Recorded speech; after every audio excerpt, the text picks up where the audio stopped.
Talk about it openly now because the regime in Syria just collapsed, so I have nothing about it. So I end up hacking the internet, shut it down for 2 weeks. So, this is how my revenge, The internet just in your city or in the whole country. Welcome to Divot, a community for people trying to make their mark on the world, where each week I'm interviewing the best minds in business, tech, sports, and entertainment to see how they made their mark. Go to divot.org to see all the episodes, or you can watch them on YouTube, Apple Podcasts, or Spotify. Divot. This episode is brought to you by Salesforce.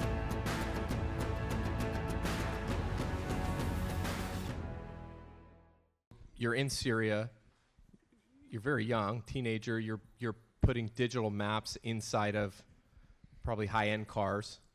And I mean, how was it received? Did the product take off? Was it only in Syria, or were you doing it in other places as well? Or? Actually, was only in this few specific cities. It was only in Damascus. Yes. We never have the capacity to digitize the whole country, so we took the three biggest city, and we started with Damascus. It was amazing. I made a lot of money. I felt I'm the richest guy in the planet at that time. For 6 months until stuff started going south, basically. I get this amazing call from the government, and they demanded me to hand over the company.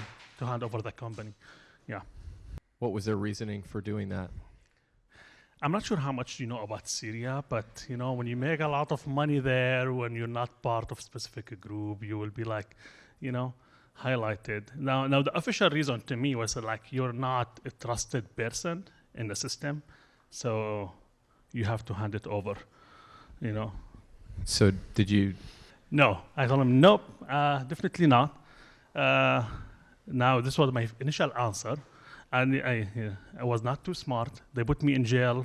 4 or 5 days later, I stopped counting. I was like, okay, I'm ready. Just take everything. I will sign anything. I'm not fighting back.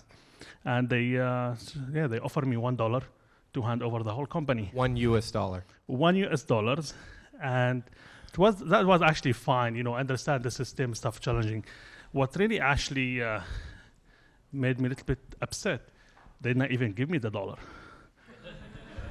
I'm just serious. They said if we're gonna give you the dollars, it's a foreign currency, and you're not allowed to have a foreign currency. So we can give you the dollar, but you go back to jail. And I was like, okay, not happening. So you agree to get out of jail for $1. The government refuses to hold up their end of the bargain of stealing your company for $1. They want it for nothing. So then, are you just ready to start your next company, or what happens next?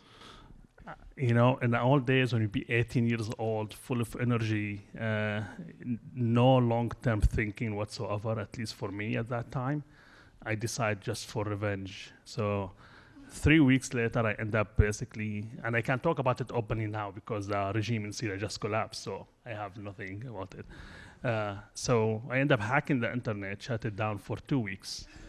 So, this is how my revenge, The internet just in your city or in? The whole country.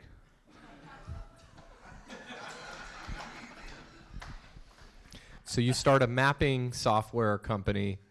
They come take it from you and put you in jail. How did they feel about you shutting down the internet in the entire country for several weeks? Man, you call me, it's the old memories now, but still give me some chills just thinking about it because, it took me 2 weeks to shut it down. I feel no guilt about it because most people have access to internet. Was not actually the average people. You need to be very connected to the government at that time. This is early 2000s, something like that? Yeah, early 2000. And 3-4 hours later, the security service, what you call mukhabarat, they show up at my front door. And I said, cool, okay, I'm going to jail. Nobody going to see me again. I'm done. Surprisingly, was okay, we have a profile about you here. You're good with computer stuff, and the country under attack, and we need you to catch the guy. So yeah, for 2 weeks, I did not manage to catch myself. You know. Were you working at home, or were they have you in a facility somewhere working? Oh or? no, they took me. No, they took me to secret facility. Somewhere when you have access to direct to the server, to the routers, one bunch of computers, and I stayed there for a quite time. They check on me every 2 hours. Yeah, it's just like, what's going on? Can you catch them? 2 weeks later, so they actually brought experts from different countries at that time. Then I know it's a time to go. The internet comes back on. You realize you need to leave, and so did you get on a plane? Did you drive across the border, or what did you do? This is even before, because it's still everything down. I'm trying to fix it. Seeing a bunch of experts showing up, they kick me out because I'm not qualified. And I knew it was going to be just a matter of hours, or to be something happening. So I took taxi car, and I drove to Lebanese border, and I went to Lebanon. When actually I stayed there, when I studied also my computer science. Yeah, and they sent me a message: if you're coming back, don't come back. If you come back, you're going to be in the... They did figure out it was you. Eventually, yes, and the message was clear: don't talk about it, and don't come back. Yeah, that's a pretty good trade. Don't embarrass us, and you can live your life somewhere else. Yeah, for like the old regime in Syria, for sure. Oh, yeah, it's a great deal for me. Yeah. How did you end up in the United States? Short story. You shut the internet down in Lebanon, or? No, Lebanon is such an amazing, nice country. Spent a lot of time there. It was also challenging to me because we did not study anything in English in Syria. So I show up in Lebanon. I want to study computer science. I know the ABC, and I can count in 10. And in English. That's all what I know. And now I want to study computer science. And surprise, the first thing, guess what? Everything in English, as supposed to be. So I checked everything, what I want to do. Looks like I have to do courses for English courses for 2 years. And after 2 years, I can study other 4 years computer science, which is we talk about now 4 to 7 years if everything went perfect. So she's like, no, I'm not doing this. So I end up taking 6 months of course, just studying English just for 6 months, and then I end up I said, let me brute force it. Let's go to college, and I will take this book, and we'll just figure it out and read it. And the result was not great first year. Actually, I failed almost in everything because I'm just a slow reader. I cannot go through everything. And I end up creating my first, actually one of my most popular open source software in LLB. I create auto-summarization system just to take 1,000 pages, summarize it. And I only study the summary. So 1,000 pages, book of 1,000 pages, I only study 100, 200. I graduate. So this is the end of Lebanon.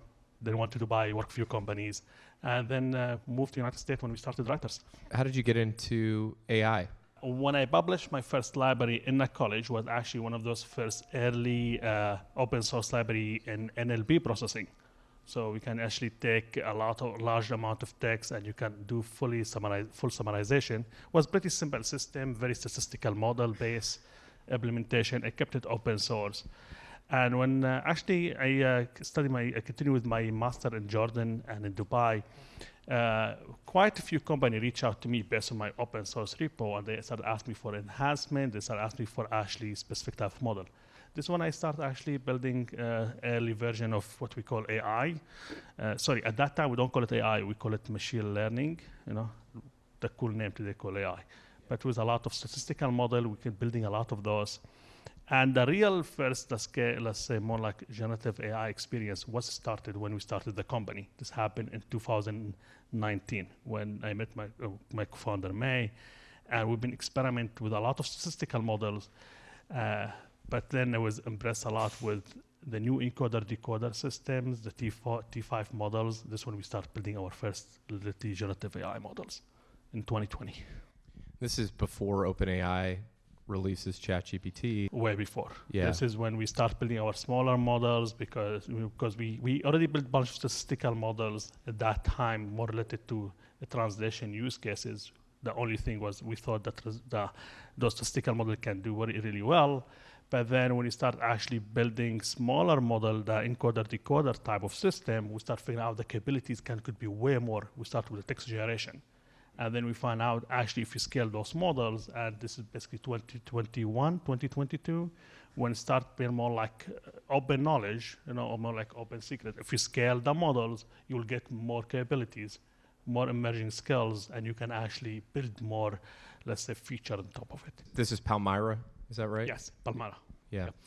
So the original problem that your startup was trying to solve was around translation, is that right? And just language.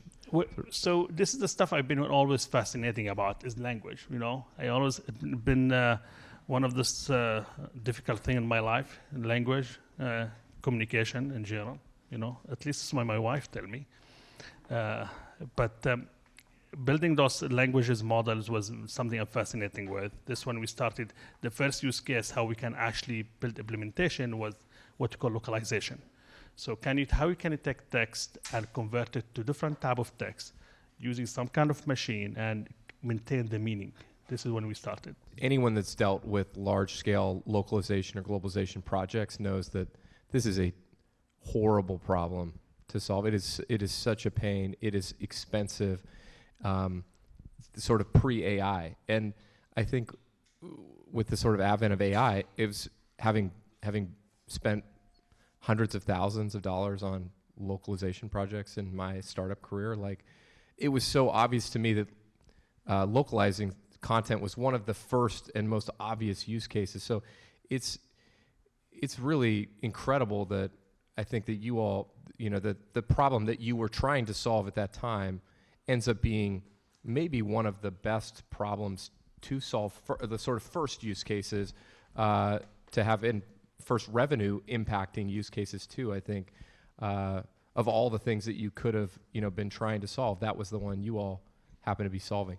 Yeah, totally. And I think also this is what helped us and push us to go more with the generative AI path, because it was clearly, when people think about the translation, they always think about it as basically it's like you mirror in the text. In reality, you're regenerating everything.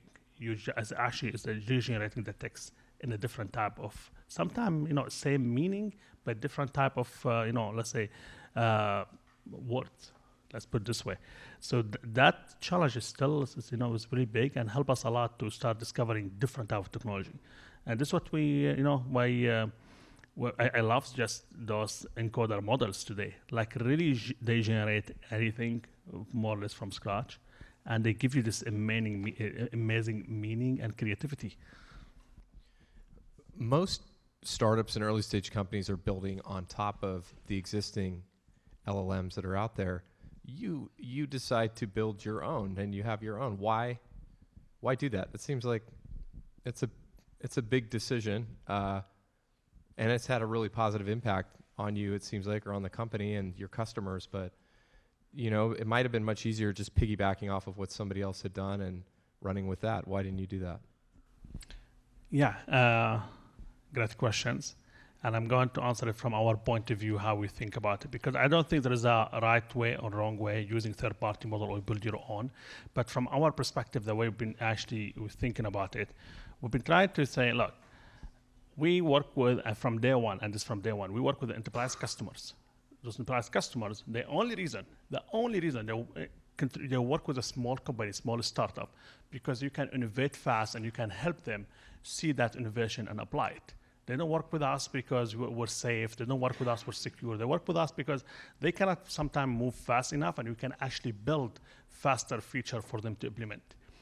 And in the early days was what? GPT-2, and we have DaVinci. None of this was stable. So we needed to have our own models.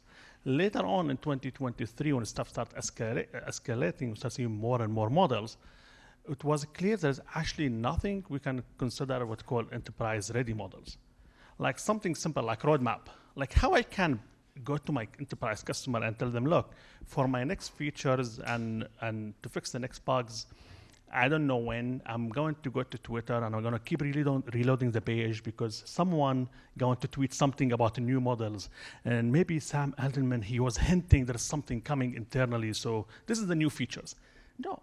It cannot work. We need to actually provide something clear roadmap, which bugs you have, when you fix it, when you deploy it. You need to have something simple like backward compatibility. Can my customer build on top of my technology and deploy? And when I have a new version of a new models, it just work. Today, And this is one thing, like I will point it out. Every research lab in the market, they do not maintain backward compatibility. Every agent you build with those models, at minimum, you have to do full evaluation and adjust the prompt. In reality, this one thing we do. When you have using Palmera models, if you have the stuff working, it just work from there. And I can give you more stuff, like a long list, but I give you the last thing to mention it here, like something like what's called transparently. Can you actually be transparent with the customer? When enterprise work with us today, one of the things we provide, what we call the model card, we'll tell them how we build those models. We tell them what type of data distribution. We tell them how we fine tune it, which trick we use. They need to feel safe to scale and build with you. Cannot be black box, cannot be just a trust me, cannot be, oh, it's a secret, cannot be accessed. No, those models have a lifespan in around 6 months before they get deprecated. At least in those 6 months, just tell them how you build those models so you can rely on it. They can scale with it. But this is, at least from our point of view, was we have a demand from the customer to get something stable, and this is why we're building our own models. This is one thing that's pretty unique about Writer is that you are getting enterprises to buy this software, and it's all AI driven. And as somebody that's sold into enterprise and has tried to sell the AI versions, there's many companies that just refuse to buy any AI-enabled software. And so, I love what you're saying. It kind of makes sense why people are buying it, but tell us explicitly, why do people choose you over enterprises specifically? Why are they comfortable working with you where they're not comfortable with, in some cases, any other AI solution? Yeah, like in AI industry today, we'll see stuff moving fast. And the reason we see it change like every 9 to 12 months. 3 years ago, every company want AI because they want to play with the stuff and think it's cool. Last year, we'll see a lot of move around. Actually, let's catch up with it. It's important for us. Recently, what we're seeing at least in the last 9 months, is a big movement about focusing on solution. This is why how we sell our software. We don't go to them, tell them, I have another tools for you to figure out. I have another API, another SDK, another framework. They overwhelm. They see million things, open source, closed source. Everyone come to them, they give them just another tools to build and figure out. What really actually want, they want a solution. Can you come to me, actually speak my language? Can you show me something clear? This is our offering. When you have the full stack, I'm not relying on the third-party models. I have the model, I have the rack system, I have the agent builder, and I have the agent itself. So when you go to a customer like, hey, you want financial services? This is 10, 20, 100 use case ready to use from day one. So they can take it, implement it, customize it after. So definitely focus from the solution point of view. That's what's actually helping us today. Maybe you could just step back for 1 second. And could you tell us what problem does the product actually solve? Writer today, it's basically an AI platform for enterprise, what we call it the end-to-end platform, helping our customers, specifically in CPG and retail, financial services, healthcare, building and implementing agent at scale. Now, I know I mentioned too many fancy words, AI, enterprise, agent, scale. But in reality, in the world today, what we have a solution can increase the productivity as internal tools. So any company would work with us today, the way you think about writers, you deploy it, and you will have what you call it spaces. So you have a space for your HR, for your products, for your marketing, maybe for your claim review in the healthcare, maybe for your financial risk management in the healthcare. And each one of those spaces have their own customized agent they can run, customize, monitor. But eventually, the core value is increasing productivity, which is what the promise of AI, right? This is what we're promising the whole market for the last 5 years. We're going to increase productivity. This is what we're trying to deliver on. So I come to Writer, I give you access to my data. It's a trust, you're holding it, you're not training against it, you're not sharing it with anyone else. And then anyone on any of my teams can feel safe and have access to improving the way that they work or different specific ways that they work because you're trained against all their documents and their internal processes and if I'm in HR, it's my HR stack. If I'm on the engineering team, it's the coding side, marketing, it's all of our marketing materials.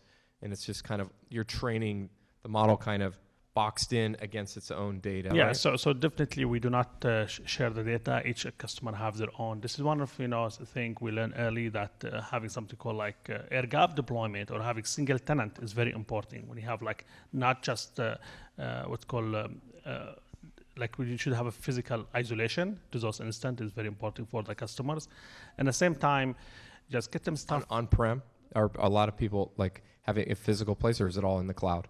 all in cloud. Yeah, we okay. do not work on a prem. It's all in the cloud. We still need GPUs, so all in the cloud. But to still provide something called more single tenant, so you can have your own instant that physically isolated and specific, let's say AWS account as example. So you can have more control around the network around it. In the same time, your team have what's called it basically pre-built agent. Like from day one, if you are HR, you will go there, you'll find 50, 60, or maybe 100 agent. But also we have the second part of the cycle that not just the agent is the IT, because your IT team also part of it. So IT can now have a way to monitor, control, can see which agent could be accessible by which team. They can decide if this agent actually could be accessed which data. So you have the IT team part of this basically being the HR for agent, and we have your team having their colleague, which is the agent at this time, to work with them. And do your agents work across any tool, or is it? It work in could work across any tools, if you put it this way. We have a framework, actually, it's open source framework. We allow you to build any agent. We provide no code and what call it low code deployment, so you can build any kind of customization. And also we have an option you can use like one of our coding models. You can generate the code for you for your agent. So you just connect it with any tools. So in reality, the way we think about it, we have a multiple level of agent. So we call it, for example, like L1, L2, L3, L4. So you have simple agent when you have a prompt with some input, like summarization is a level 1. We got some more complex agent, which is stuff required like connect your Google Drive or connect your SharePoint, and you can do question answering. Then you have a more complex agent, the one can actually connect to data source, but can do action, like read my email, but then send a notification or go update Salesforce record. And then you have what's called multi-agent. So you have that agent that's called multiple agent. Could be one of them simple agent, could be one of them action agent. But I know it sounds a lot of agents here, but this is one when we try to avoid when you talk to customer. We don't go to them. I have all this agent. Like, this is the solution, this is the problem, this is the solution, and this is the productivity. Are agents the killer enterprise app for AI? Is it the killer use case? Because there were sort of these early iterations over the last few years, and then agents have kind of like started to catch on, and I don't know who started talking about it first. I feel like Mark Benioff tried to say, hey, I invented this. But now it's sort of this ubiquitous term for getting work done with the help of AI. Is this just something that's here this year and will it be something else next year or the year after? Or do you think there's something sticky about this concept of agents? So far what we're seeing, and we see it, is very sticky, because I think agent now start basically encapsulate this concept of could be anything. Could be background agent, something just running in the background, you don't see it at all, you have and doing some work, or could be more conversational agent, like with a chat interface. We'll see a lot of people today, they prefer the chat interface, but we also see a big movement to go in more with I trust the agent, they're doing their job. Can't you just go run it in the back end? Can you just report back to me when you need some kind of, help or guidance? So I think agent gonna be just basically this concept of there's something getting the work done, and whatever the interface looks like, it's just the details. How does we see this with a lot of new technologies, that the business model evolves, and we hear a lot about business models evolving around AI. Can you talk to us about where the business model started and what it's evolved to today, how you all how you charge customers, or and is that what you came up with in the early days, or has it changed? Pricing changed. I don't know. Pricing, and one of the things, it's feel like you need to keep working on it, because especially in AI, markets move fast, and you have to adopt for it. In the early days, we have a little bit more complex pricing. We have stuff around the seat, and then we have something around token, and then we have consumption on top of it, and then we have API call, and today we start just trying to simplify it, because what we start figuring out, like, token is cheap, and customer cannot measure token. You cannot just go to them, tell them, oh, you need a million token. What does this even mean? I'm an engineer, man. I wrote myself a lot of tokenizer. I don't even know how I count the tokens. Like what's a million token? I don't know what this even mean. So we're trying to get more about now seat and a platform fee. I'm gonna give you the platform with bunch of agent. If you know more agent, more customization, more security features, access to more users will increase the fee. I truly believe this stuff going to get simplified even further and it get different, because by the end of the day, it just needs stuff you can link it to the business value. Like your customer need to look at it and need to figure out the simple math. How much I'm paying you, what's the benefit getting from there, And this is what actually you've been seeing. I discussing it, bless you. There's something actually been talking about it with a few friends the other day. We're seeing a lot of CFOs in the deals today. It's something very unique. Usually you see CEO, CIOs, CTOs, you see people from marketing, business, but we literally actually recently, especially the last 3 months, we'll see a lot of CFOs literally coming and look at us like, hey, if I put you this, what the saving looks like, what the productivity to my team, how this will affect my hiring plan or increasing plan, So it's been very interesting, and definitely that go back to your question, like it's going to change how we think about the pricing. This is a natural thing that all startups need to embrace, because you have these ideas of how you're going to charge, and maybe you've seen someone else charge that way, but actually charging in a unique way, even though it's kind of hard to explain in the beginning, it can be a really important differentiator. And it kind of shows that as you listen to customers, you're being more sincere, because you're not doing this old, way of doing things. You're kind of being flexible, and you're listening, and you're tweaking, and you're saying, we could charge like that, but actually we charge this way because it's actually better for you. And it's kind of confusing at first, but pretty soon I found, just talking to customers, they really resonate with it if it makes sense, if it's thoughtful, and if it actually is better for them. And you can end up, when they go in for these, you're competing against somebody, and it's like, well, this is how everybody's doing it, but there's this one cool startup that's doing it in a totally different way, but actually I like it. And now that, and it's just it's almost feeling like, it's apples to oranges versus, I can't, as a small company, I can't compete with this 10, 20-year-old company that has all these features. You don't need to, you can compete on different things. Definitely making the stuff more straightforward, getting the stuff actually in a way you can just measure it will make big difference.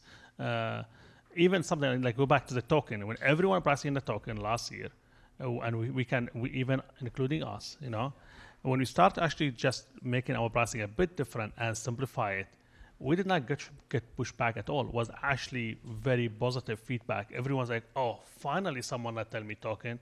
Oh, finally someone are going to ask me to do exercise to measure my token. We start getting this, and definitely was very plus, very big advantage. What do you think the future of AI looks like in relegated industries like finance or healthcare? How is it going to be different? I think, regulation in AI, it's still early. We still try to figure it out, what regulation looks like. I think a big part of this, it's we cannot comprehend the capability of those systems. We build the models, but those models, they look different every 6 months from the capability side. So you have a regulation, you need to understand what you're really dealing with. And since we're still having those actually the new generation of model every 6 to 7 months, sometimes 3 months, it's significantly different and more powerful. Regulation is still early. What we're seeing today, at least with those industry like in financial services and healthcare, they try to take the safe part. So can I have at least some kind of control around connectivity? Can we make sure my data not accessible by everyone? Can we make sure we have some kind of guardrails for the model itself? Can we make sure we have isolation? This is really fair request, and we should have it. I don't think it's enough, but definitely I don't think we can regulate those systems yet. We still have to wait to get more, let's say, stabilized. There's a lot of innovation, and we still have a lot to build. Feels like every day you refresh X, and it's like some new thing, and you're probably in Slack, and you get a message from somebody. It's like, did you see this? And it's like, you kind of hold your breath, I would guess sometimes. How do you balance like staying ahead and like iterating on what else is going on while also staying true to like the path that you've been on and want to be and sort of are projecting to be on? I wish if I have perfect answer for this, but today the way we do it, because it's like everything moving fast. You cannot comprehend everything. You cannot analyze everything. You cannot be ahead in everything. But what I can do, I can focus. This is when I start presenting Writer. We say we're focused in financial services, CPG, and healthcare. Even in those industries, we're very focused in specific use cases. Because now, what I can do, I can stay ahead in those specific industry, in those specific use cases. Now, does that mean if someone else coming from different industry, they want to try and build different use cases? I would say no. Definitely, I can do it and build it.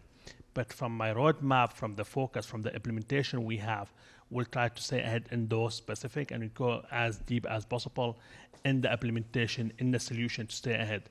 Because it just, is almost no one ahead today. Like no one ahead in everything. There's no company literally have the best in everything. And even if we have the best in everything, that how long will stand? For 2-3 days, maybe a week maximum? How do you decide who to listen to and whose things to prioritize and who's not? The cool thing with AI today, we'll see a lot of similarity in the feedback. In the early days was harder. When you have like basically 3 to 4 to 5 customers, and all of them enterprise, this is when you start getting more conflict, feedback sometime. And I will not call it conflict. I'll say you get a lot of feedback and a lot of demand, but you don't have resources. But today when you grow on your resources, us internally, we use AI to write most of our features.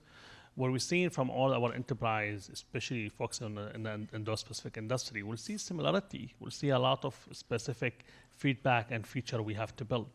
So it's not that challenging. It gets easier, especially when you acquire more and more customer, but definitely is way more challenging when you have like a few customers. How do you think about open source versus proprietary inside of AI? Are there clear lines of where you think it should be open source and where not? And for your own company, what areas that you need to own versus?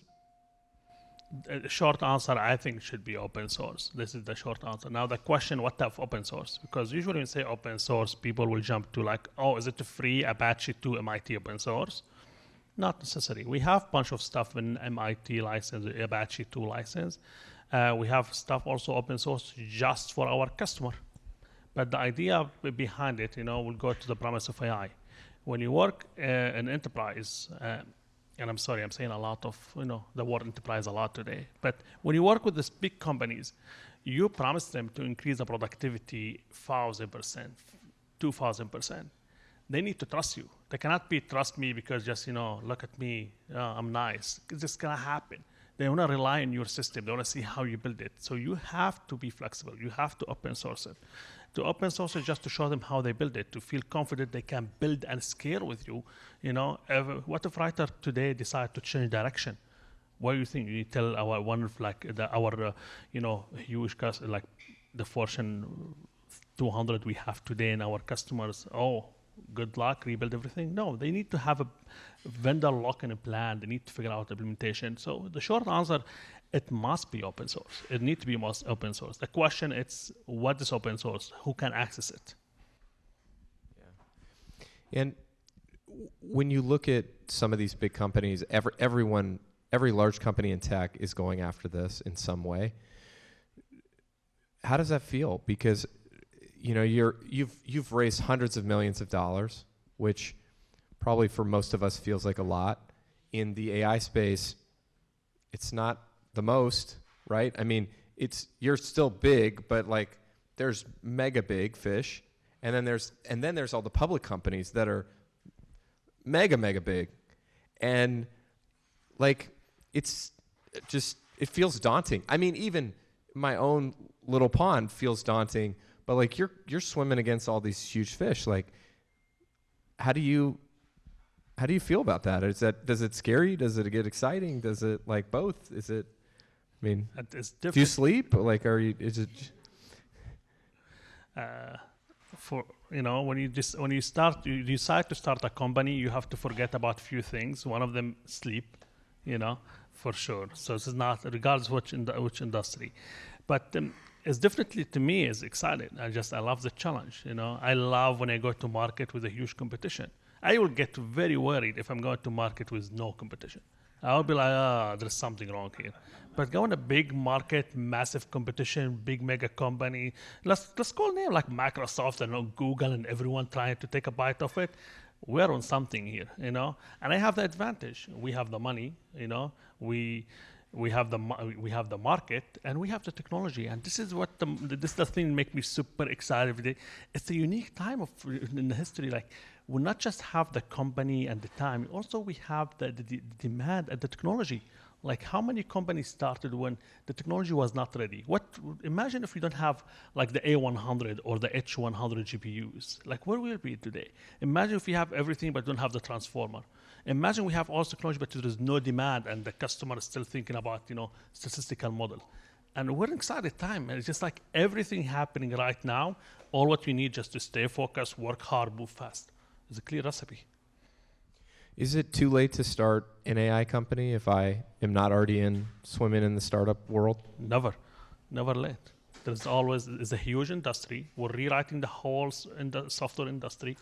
The traditional software not going to exist, and it's still like in a huge gap. There's a lot of things, and if you want to think about it, like you see a lot of AI startup, but when you start actually zoom out, you don't find it that much. Like, you find actually the numbers is not that big. You find a lot of let's say legacy company, they rebrand to be AI startup, but like AI native startup just starting today is not. I don't think we have enough. I think we need more. What is the difference? Somebody is starting AI native. When you say that, what does that mean to you? The way I would think about it is a company from day one build their solution on top of AI, infrastructure to provide specific agentic or AI solutions. And today, what we'll see in the market, like we'll see a lot of, for example, CRMs. They brand themselves as agents. We'll see stuff like search or like a workspace search. I say we're agents, and in reality, like agent can do all those tasks end to end. And they can build it. You don't need any of those extra tools, and and you can just power it by simple agent or by simple agent with strong LLM. I know I did not explain it well, but like it's simply we have a strong AI system. Can you build clear solution on top of it? You co-found this company. It's just you and a couple of people. Now it's this bigger company. How has your role changed, and how has your sort of style of work changed? Do you prefer it now? Did you prefer it in the early days? What's different? I have a lot of mixed feeling. Depends on the day and depends on the time of the day. In the early morning. What do you mean? Yeah. In the early morning, I miss the old days when I can write code and just can approve my own PR. It's like, yeah. And then, remember, I don't have enough money to hire engineers. So, like, I love it now. We have money to hire engineers, but I spend most of my time in recruiting with the customer, interviews. And meeting, reviews, So, not even reviews. They don't even let me review now. They let me, No, I said interviews. Interviews, yes. Yeah. Interviews. I thought you talk about BR reviews. Yeah, no, they're not letting you do reviews. Not even touch it. Either one of my engineers will kick me out, or we have a bunch of AI stuff will kick me out. So either one of them. Yeah. But again, it just still to me, it feel lucky. We feel blessed, and and excited to just keep working hard and fast. It's just a unique time, and it's one of those moment in the human history that we can literally make difference. Let's give a big round of applause for Waseem. Thank you so much for being here. Divot. On next week's episode. And my fundamental belief is AI is going to team up with humans to change the way we work, live, and play.